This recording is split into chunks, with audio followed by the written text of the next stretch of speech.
I'm Brett Tax. I'm a professional rider and trainer. And riders come to me because they want to get better. They want to be the best. And in this episode, I'm going to cover some of the most common mistakes that I have to address with riders every day, every class, every week, every year, every decade.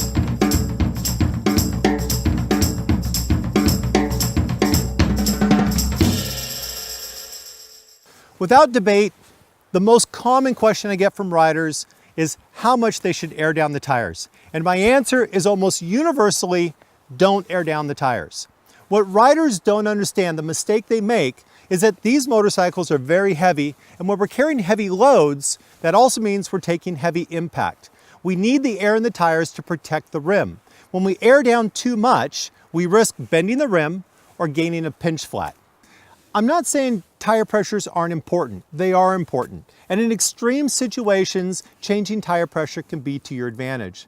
One example is if you're running street tires and you're buried in deep sand or deep rock. You may want to let a lot of air pressure out to get enough traction to get out of that situation, but then you want to immediately air back up. Another example would be riding through rough, hard, sharp-edged rocks.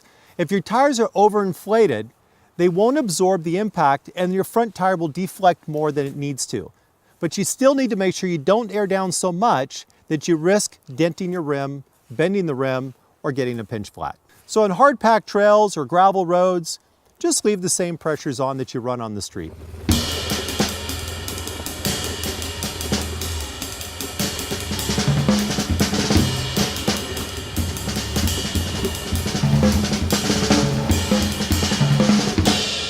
Many riders are terrified about using the front brake off-road. They've read on the forums, have been told by their friends they should only use the rear brake, or they've been in an extreme environment like wet clay or on wet grass. And in those environments, definitely we have to be far more delicate about our use of the front brake. What the rear brake doesn't do well off-road is stop the motorcycle. It's good for creating stability in the bike for certain situations. It's very good for changing direction, where you can slide the back of the bike around to go a new direction, but what it doesn't do is stop well. If you want to stop off-road, you need to be using the front brake as your primary stopping power. The rear is used for stability, the front is used for stopping. And this is one of the reasons why we only use 1 to 2 fingers off-road. Traction can change very quickly. And that allows us to have a much more delicate feel, much better feedback as we're using that front brake, so we can sense those changes and we can make those changes as we go.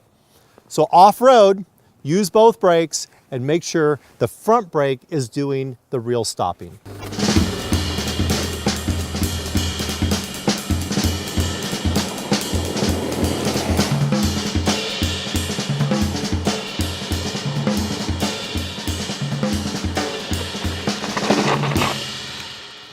Here's a common mistake riders make. They think they're in control. They're death gripping on the handlebars and they're telling the bike where to go. It turns out these bikes are really big and they're gonna go where they wanna go.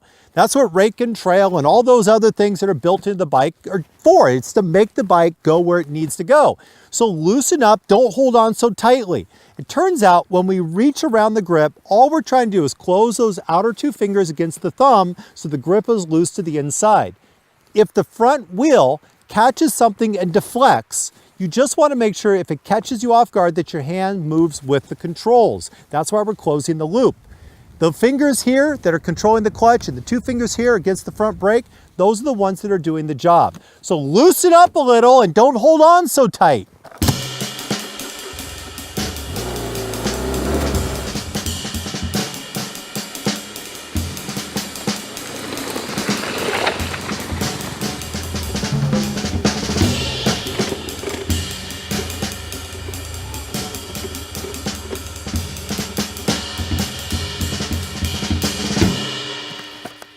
Too many riders sit when they should be standing. Anytime the terrain gets really scary, when we have mud, when we have ruts, when we have sand, when we have deep gravel, our default should be to stand on the motorcycle where we have maximum control. Sitting is reserved for pavement, for well-groomed roads, for gravel roads, for long stretches where you're trying to conserve energy. Anytime it gets scary, stand up.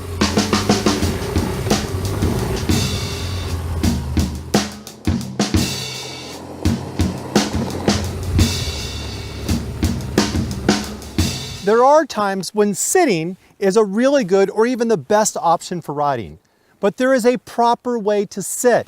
Don't sit in the passenger seat. Too many riders I see, they just sit back. They end up in the passenger seat. And this is normally the riders with the more dirt-focused bikes, the KTMs, the DRZs, the KLRs. These guys are sitting on the back. They have that nice flat bench. They end up all stretched out. Their legs are 90 degrees. It causes the bike not to track well. It doesn't allow them to have full control. Their arms are stretched out. They can't control the motorcycle. The riders on the big touring-focused bikes have less of a concern. Their bikes are usually very narrow, like the bike I'm on, the GS. It's just sits right in the middle. I can't go very far. The proper way to sit is as far forward on the motorcycle as you can get. And on those other bikes, it means the steering is often very close to the body. That's how they're designed to function best. So when you're sitting, sit forward. You probably don't need those handlebar risers. When I help riders and I professionally fit riders to maximize control of the motorcycle and fit the rider, the most common thing I do is remove risers that they added to the motorcycle. Unless you're over 6 feet tall, if you're on an adventure-styled motorcycle that's designed to go off-road, they usually fit you really, really well. The problem is, when you put risers on a motorcycle, it's usually so riders feel comfortable when they're standing, so they sit all the way vertical. The problem is it puts you too far back in the balance. As soon as you hit the throttle, you hit a bump, it throws you off balance, you end up tightening up on the handlebars, and you don't have maximum control. Once you know how to ride well, once you know how the posture is supposed to be, you end up farther forward over the motorcycle, and those risers don't help. They get in the way.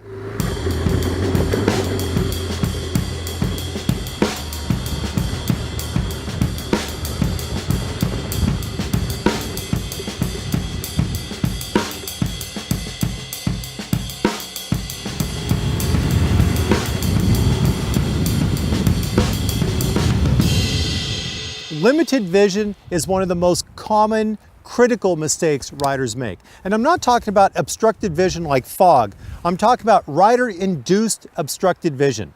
What I'm saying is riders look directly in front of the motorcycle and they're looking at the rocks, the sticks, the things directly in front of the motorcycle. They're looking at the things that are about to happen. They're gonna hit. It's too late. There's no time to plan. Riders have to learn how to look farther down the road so they can see vehicles coming at them, so they can see changes in terrain. That's what needs to happen. And it turns out vision is directly related to speed. The faster you go, the farther you have to look. The slower you go, the closer you can look. But it also means vision drives speed. When you're looking directly in front of your bike or directly in front of your tire, you have to ride slowly.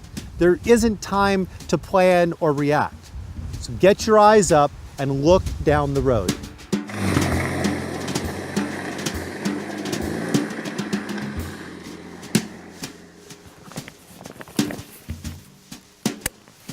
Here's a common mistake that almost every adventure rider learns the hard way.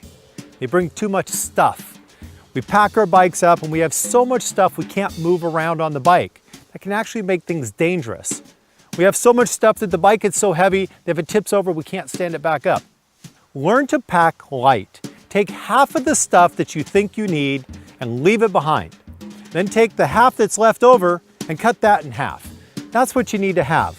Make sure that you have the important things, your first aid kit, your tool kit, a way to air up the tires and fix a flat tire.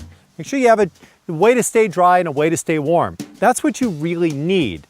All that other stuff, it just adds weight. Learn to pack light.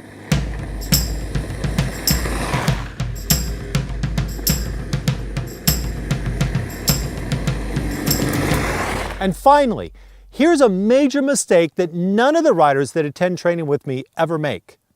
And that is spending a bunch of money on their motorcycle and not investing in themselves. Too many riders will freely spend money on their motorcycle buying gizmos and gadgets that only make their wallet light and their motorcycle heavy, but they won't invest in themselves. Getting training with a professional rider trainer will help you become a better rider, make less mistakes, not damage your bike, not get hurt. It's worth the time, it's worth the money, so don't make that mistake.